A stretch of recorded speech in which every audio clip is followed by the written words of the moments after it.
तो भाई एक सवाल स्टूडेंट्स का ये होता है कि हमको हमारा एमएससी केमिस्ट्री का सिलेबस हमारी यूनिवर्सिटी के अकॉर्डिंग एज इट इज़ कहाँ मिलेगा। और क्योंकि मैंने एमएससी केमिस्ट्री की बुक्स लिखी हुई हैं तो भाई मेरे पास ये मैसेज व्हाट्सएप पे आता ही रहता है कि सर हमको आप प्लीज़ एमएससी केमिस्ट्री के जो टॉपिक वाइज नोट्स हैं वो प्रोवाइड कर दें। तो भाई ये दिक्कत इसलिए आती है क्योंकि बच्चों ने जब 11वीं 12वीं की है या बीएससी की है तो जो उनका सिलेबस होता था जो कि यूजीसी ने दे रखा है उसके अकॉर्डिंग ही उनकी बुक्स होती थी। लेकिन एमएससी का जो सिलेबस होता है एमएससी केमिस्ट्री का वो डिसाइड करती यूजीसी। तो यूजीसी जो सिलेबस प्रोवाइड करती है यूनिवर्सिटीज़ अपना सिलेबस उसके अकॉर्डिंग नहीं रखती। यूजीसी रेकमेंड करती है कि भाई आप आपका सिलेबस हमारे अकॉर्डिंग रखो, लेकिन आपके ऊपर कोई कंपल्शन नहीं है, कोई मजबूरी नहीं है आपकी। तो क्या होता है सारी यूनिवर्सिटीज़ यूजीसी के सिलेबस से अपना सिलेबस हल्का फुल्का अलग अलग कर देती हैं। कोई टॉपिक अगर मान लिया यूजीसी ने बोल रखा है सेमेस्टर 1 के अंदर और आपकी यूनिवर्सिटी ने डाल रखा है सेमेस्टर 3 के अंदर, यूजीसी ने बोल रखा है भाई वो सेमेस्टर 2 के अंदर, आपकी यूनिवर्सिटी ने डाल दिया सेमेस्टर 1 के अंदर। ठीक है बात।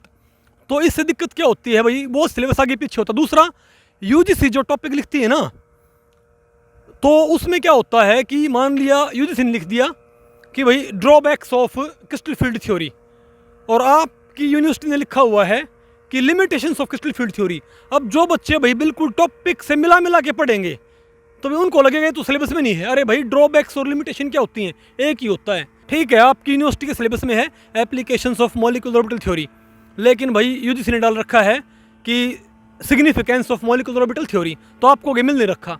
तो भाई मैंने ये प्रॉब्लम देखी थी कि बच्चों को एमएससी का सिलेबस कहीं नहीं मिलता, वो बड़ा परेशान रहते हैं।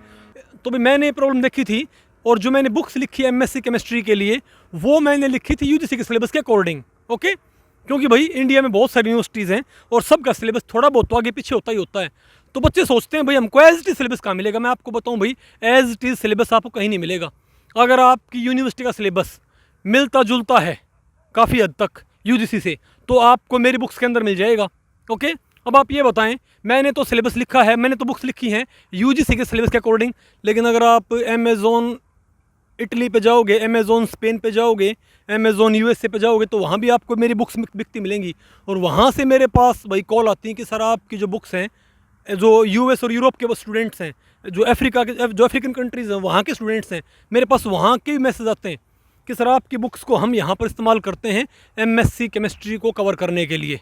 तो भाई आपको एज इट इज़ सिलेबस नहीं मिलता होता कहीं। ठीक है, अब आप ये बताओ अगर मान लें मेरी बुक के अंदर मैंने एक टॉपिक लिखा हुआ है टनाबे-सुगानो डायग्राम और आपका जो भाई टॉपिक है यूनिवर्सिटी में वो लिखा होगा electronic spectra of low spin complexes. अब आपको हो गए अरे लो स्पिन कॉम्प्लेक्सेस का इलेक्ट्रॉनिक स्पेक्ट्रा हम भाई कैसे एक्सप्लेन करेंगे। तो सुनने में ये टॉपिक आपको अलग लगता होगा कि electronic spectra of metal complex लिखा हुआ है हमारे सिलेबस में, तो लेकिन भाई सर की जो बुक उसमें लिखा हुआ है टनाबे-सुगानो डायग्राम। तो सुनने में ये अलग अलग लगते हैं, लेकिन आप ये बताओ जिसने कॉन्सेप्ट पढ़ रखे हैं, जिसको कॉन्सेप्ट पता है उसको पता है भाई electronic spectra of low spin complexes Tanabe Sugano diagram T S diagram की हेल्प से सॉल्व होता है, तो वो अलग अलग नहीं है। ओके, तो भाई आप कहोगे सर फिर हम एमएससी का सिलेबस कैसे कवर करें।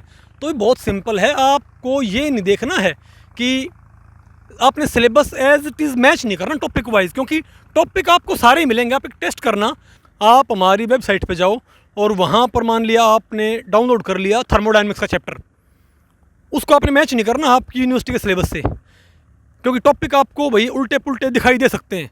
लेकिन जब आप एक बार थर्मोडायनेमिक्स कंप्लीट पढ़ लोगे ना तो आप ये कहोगे कि सर हमको हमारी यूनिवर्सिटी का पूरा चैप्टर आ चुका है, क्योंकि उन टॉपिक्स को पैराफ्रेज किया होता है। पैराफ्रेजिंग मतलब भाई कि जो टाइटल होता है आपके सिलेबस में किसी टॉपिक का, वो टाइटल हल्का फुल्का उसका नाम उल्टा पुल्टा होता है, लेकिन उसका मीनिंग क्या होता है वही होता है। फॉर एग्जांपल भाई अगर मेरी बुक में लिखा हुआ है कि particle in one dimensional box और आपके सिलेबस में लिखा हुआ है कि Schrodinger wave equation and it's solution for particle in one D box, तो भाई ये सुनने में अलग अलग लगते हैं। लेकिन भाई आप ये बताओ कि जो मेरी बुक होएगी उसके अंदर particle in one D box दे रखा, उसमें हमने श्रोडिंगर वेव इक्वेशन सेटअप भी कर सॉल्व भी कर रखी है, तो वो आपका अपने आप कवर हो जाएगी, उसके लिए आपको अलग से एफर्ट लगाने की ज़रूरत नहीं होएगी। तो आप एक काम करना, आप कभी भी टॉपिक ऐसे एज इट इज़ मत मिलाया करो, आप सिर्फ चैप्टर का नाम मिलाया करो। ओके। तो आप चैप्टर का नाम मिलाओगे, वो आपके लिए मोर देन एनफ होएगा। फॉर एग्जांपल, अगर मान लिया आपने पढ़ना है मोसबार स्पेक्ट्रोस्कोपी, अगर आपने मोसबार स्पेक्ट्रोस्कोपी पढ़नी है तो आपने काम किया कि भाई मान लिया आप हमारे यूट्यूब चैनल पे गए जो केमिस्ट्री वाला है, ठीक है, और उस पर आपने प्लेलिस्ट सर्च कर ली मोसबार स्पेक्ट्रोस्कोपी की, और वो पूरी प्लेलिस्ट आपने शुरू से एंड तक अटेंड कर ली, तो आप ये कहोगे कि सर जो हमारी यूनिवर्सिटी में मोसबार स्पेक्ट्रोस्कोपी दे रखी है, अब वो सारे टॉपिक हमको अब क्लियर हो चुके हैं अपने आप, चाहे उनके टाइटल कुछ भी दे रखे हों। समझे मेरी बात? मान लिया भाई, अगर आप मेरी बुक से NMR स्पेक्ट्रोस्कोपी का सिलेबस चेक करोगे और आप अपनी MSc का जो सिलेबस है उसमें NMR स्पेक्ट्रोस्कोपी का सिलेबस चेक करोगे, तो काफ़ी सारे टॉपिक आपको हो सकता है आपको 60% टॉपिक 70% टॉपिक आपको एज इट इज़ नाम से मिले, लेकिन 20-30% टॉपिक आपको भी हो सकता है उनको पैराफ्रेज कर रखा हो, उनकी जो वर्डिंग है वो अलग कर रखी हो। आपको अरे ये तो भाई सर की क्या बोलते हैं बुक में नहीं है, इस चैप्टर में नहीं है, ऐसा नहीं है। आप एक काम करना, हमारी वेबसाइट पे जाके, आप एक काम करना हमारे यूट्यूब चैनल पे जाके और वहाँ पर NMR स्पेक्ट्रोस्कोपी की प्लेलिस्ट सर्च करना MSc केमिस्ट्री के लिए, और जब आप वो पूरी प्लेलिस्ट देख लोगे तो आप कहोगे कि सर हमको NMR कंप्लीट आ चुका है, जो हमारा सिलेबस था उसमें सारा कवर हो रखा है। आप कहोगे सर वो टॉपिक आगे पीछे थे बस, लेकिन वो सारा हमको आ गया। तो भाई आपको जो आदत हो रखी है ना BSc और 11वीं 12वीं की तरह कि हमको तो भाई एज इट इज़ लिखा होना चाहिए, वो MSc में नहीं होता। वो मैंने किताबें लिखी हुई हैं MSc केमिस्ट्री की, और उन्हीं को बच्चे कंसल्ट करते हैं, और मैंने लिखी थी UGC के सिलेबस के अकॉर्डिंग। ओके, तो UGC के तो थोड़ा बहुत आपका यूनिवर्सिटी का सिलेबस भाई UGC से हल्का फुल्का आगे पीछे हो सकता है, तो उसमें घबराने की बात नहीं है। आप सिर्फ चैप्टर का नाम देख लिया करो और उसकी जो PDF है वो पढ़ लिया करो, और भाई जो प्लेलिस्ट है वो देख लिया करो। ओके, कोई और आपको डाउट हो तो आप नीचे मुझे कमेंट सेक्शन में पूछ सकते हैं, मैं सभी कमेंट्स को पढ़ता हूँ और भाई मैं उनके आंसर देने की ट्राई करूँगा, ठीक है। तो और अगर आपको भाई स्कूल लेवल से लेके और MSc लेवल तक की केमिस्ट्री पढ़नी है तो आप इस चैनल को सब्सक्राइब कर सकते हैं, ठीक है। Thank you.